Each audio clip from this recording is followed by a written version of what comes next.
I'm Mastan.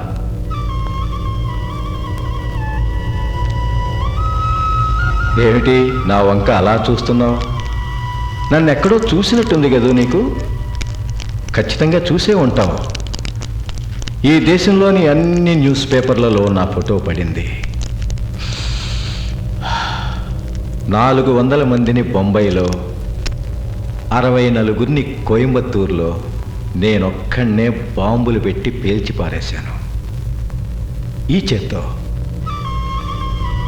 సరే, నా సంగతి వదిలేయి. మరి నువ్వెందుకున్నావు ఇక్కడ? ఏం చెప్పడం ఇష్టం లేదా? Okay, no problem.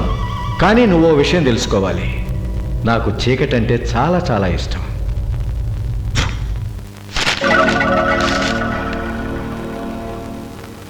ఆ బొమ్మ తయారు చేసింది వీర్రాజేనమ్మా. ఈ విషయంలోనే వీర్రాజు గణేష్ గొడవ పడ్డారు. కిచెన్లో గొడవ చేసింది వీర్రాజే. ఇన్ని తప్పులు చేసిన వీర్రాజు గవర్నమెంట్ అకౌంట్లో శుభ్రంగా భోంచేస్తున్నాడు. ఏ తప్పు చేయని గణేష్ తన్నులు తింటున్నాడు. ఈ విషయం నాకు ముందే ఎందుకు చెప్పలేదు? అంతమంది ఖైదీల ముందు ఈ బొమ్మ చూపించకూడదని గణేష్ నన్ను ఆపాడమ్మా. గణేష్ మీరు అనుకున్నట్టు క్రిమినల్ కాదమ్మా, పెద్ద జర్నలిస్ట్.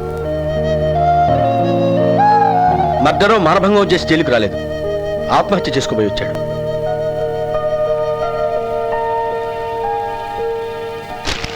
ఈ ఫైల్ ఒకసారి చూడండి.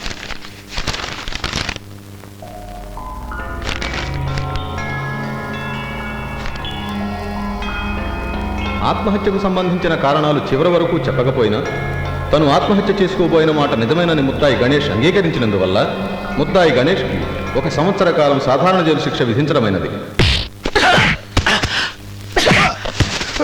వీళ్ళిద్దరిని డార్క్ రూమ్ లో పడేసి గణేష్ రిలీజ్ చేయండి.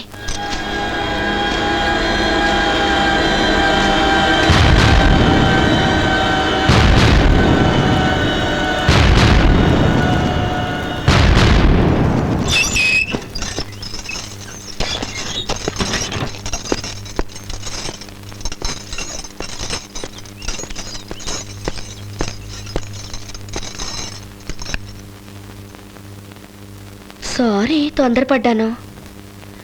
అయినా నువ్వు చెప్పకుండా నాకు ఎలా తెలుస్తుంది? చేతిలో రేఖలు చూసి తెలుసుకోవాలా? దెబ్బలు తిన్నప్పుడు ఎలాగో సైలెంట్గా ఉన్నావు.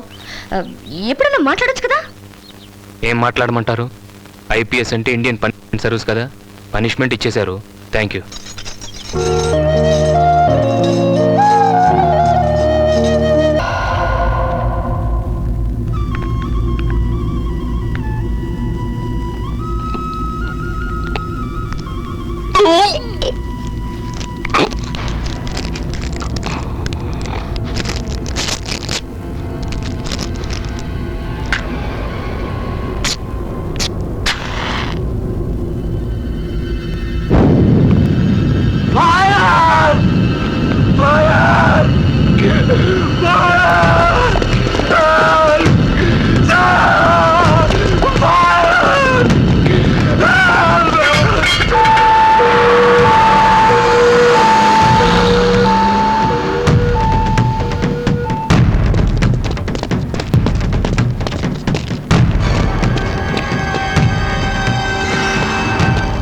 ఎలా ఉన్నాడు? అన్కాన్షియస్ లోనే ఉన్నాడు మేడం.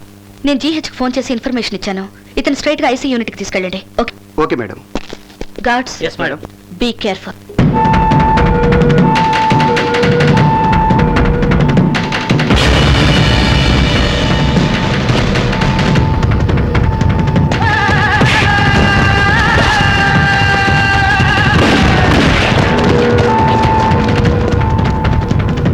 ఆ మస్తాన్ భయంకరమైన క్రిమినల్ అని తెలిసి కూడా సరైన బందోబస్తు లేకుండా పంపించావు. అసలు ఎవరికి పంపించావు? పై అధికార పర్మిషన్ లేకుండా నువ్వే డెసిషన్ తీసుకున్నావు. This is nothing but negligence. అది కాదు సార్, పర్మిషన్ తీసుకోవడానికి టైం లేదు. పైగా మస్తాన్ లైఫ్ డేంజరస్ పొజిషన్ లో ఉంటే. మరి ఇప్పుడు నీ కెరియర్ డేంజరస్ పొజిషన్ లో ఉందే. సార్, నువ్వు ఏదైనా ఎక్స్ప్లెనేషన్ చెప్పదలుచుకుంటే డిఐజీ గారికి చెప్పు. సార్, నా సిన్సియారిటీకి ఇది ఒక యాసిడ్ టెస్ట్.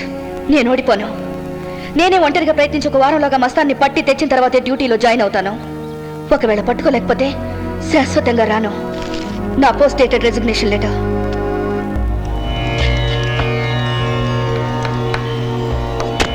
మస్తాన్ని ఇక్కడి నుంచి హెల్త్ మినిస్టరే తప్పించాడు.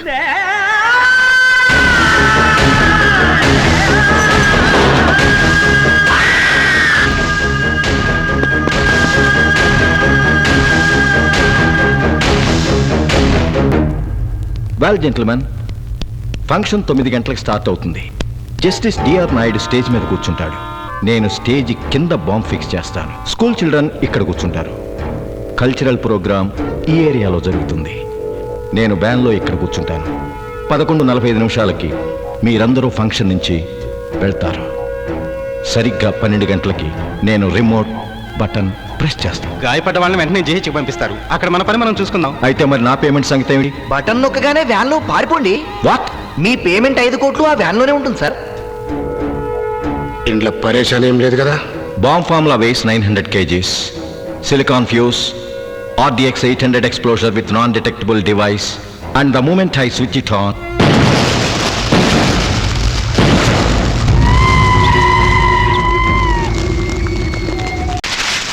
శుభ్రం చేసేయండి అక్కడంతా. చెప్తే అర్థం కావట్లేదా? నీకైనా చెప్పేది. నేను ఈరోజు బయటికి వెళ్ళాలి. ఈసారి పరిస్థితి అనుకూలంగా లేదు. రిస్క్ తీసుకోవటం మంచిది కాదు. మస్తాన్ తప్పించిపోయాడని తెలిసి సెక్యూరిటీ పెంచేశారు. పైగా డిఐజీ ఇన్ఛార్జ్. సస్పెండ్ అయిన జైలమ్మ వారం రోజుల్లో మస్తాన్ని పట్టుకుంటారని మంగమ్మ శబ్దం చేసింది. ఏం చెప్పావు? వారం రోజుల్లో మస్తాన్ తీసుకొస్తుందంట. మనం బయటకు వెళ్ళటానికి ప్లాన్ దొరికింది. అంటే నేను చెప్పినట్టు చెయ్యి. మేడం మేడం, మీరు ఇక్కడ ఉన్నారా? మీకోసం ఊరు వాడంతా గాలి చేస్తున్నారు. ఇక్కడేం చేస్తున్నారమ్మా? మస్తాన్ని పట్టేశాను. ఏంటి ఫైల్లోనా? మస్తాన్ని నిజంగా పట్టుకోవాలన్న ఐడియాతోనే. ఇలా రండి, ఒకసారి ఇలా రండి. రండి. పారిపోయిన మస్తాన్ ఎక్కడుంటాడో ఆ గణేష్కి తెలుసమ్మా. గణేష్ కా? అతనికి ఎలా తెలుసు? గణేష్ జర్నలిస్ట్ కదమ్మా. మస్తాన్ గడి లైఫ్ హిస్టరీ మొత్తం తెలుసు. వాడు ఏ అడుగు ఎందుకు వేస్తాడో, ఎప్పుడు ఏ పని చేస్తాడో గణేష్కి అంతా తెలుసు. అంతెందుకు, పారిపోయే ముందు వాళ్ళిద్దరూ డార్క్ సెల్లో పక్కపక్కనే ఉన్నారు. గణేష్ మీరు పెరోల్ మీద బయటికి తీసుకెళ్ళగలిగితే మీకు మేలు జరుగుతుంది. మరి ఖైదీ హెల్ప్ తీసుకుంటే వీక్ అయిపోతానేమో. పెద్ద పెద్ద వాళ్ళే పదవులు కాపాడుకోవటం కోసం కాళ్ళు పట్టుకుంటున్నారమ్మా. నువ్వు నేను ఎంత? ముళ్ళుని ముళ్ళుతోనే తీయాలి, ఖైదీని ఖైదీతోనే పట్టుకోవాలి. ఏరి మార్కు లేని ఖైదీ కాబట్టి పెరల్లో నేను ఈజీగా తేగలను. కానీ అతను ఒప్పుకుంటాడంటావా? బా, ఆ విషయం నాకు వదిలేండి. మళ్ళీ మిమ్మల్ని నేను జైలర్ డ్రెస్లో చూడాలి. కాకపోతే నా కాండక్ట్ గుడ్ అని మీరు రాస్తే చాలు ప్లీజ్. మస్తాన్ని పట్టుకోవడంలో హెల్ప్ చేయడానికి ఒప్పుకున్నందుకు థ్యాంక్స్ ఫర్ నట్రీ. కానీ నాకు చేతకాక నీ హెల్ప్ తీసుకున్నాను అనుకోవద్దు. ఆ మస్తాన్ గడితో తొందరగా దొరికితే గవర్నమెంట్ గౌరవం, జనానికి సంతోషం కదా. అందుకని ఇదిగో. ఏంటి అలా చూస్తున్నావు? లైఫ్ లో వేసుకున్న ఇంత కాస్ట్లీ బట్టలు నాతో కలిసి బయటకు వస్తున్నావు కదా, నా లెవెల్కి కొంచెం మ్యాచ్ అవ్వాలని. చూడు ఫర్ నట్రీ, నువ్వు ఖైదీ, నేను జైలర్, నేను బయట ఎవరికి తెలియకూడదు. సో అనుమానం రాకుండా కొంచెం క్లోజ్ గా బిహేవ్ చేస్తాను. ఛాన్స్ దొరికింది కదా అని అడ్వాంటేజ్ తీసుకున్నావు అనుకో, ఊరుకోలే.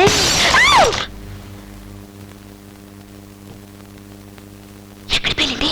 పేలింది పిస్టల్ కాదు, బయట బల్బు. నువ్వేం భయపడలేదురా? ముందు మనం ఇప్పుడు ఎక్కడికి వెళ్తున్నావు?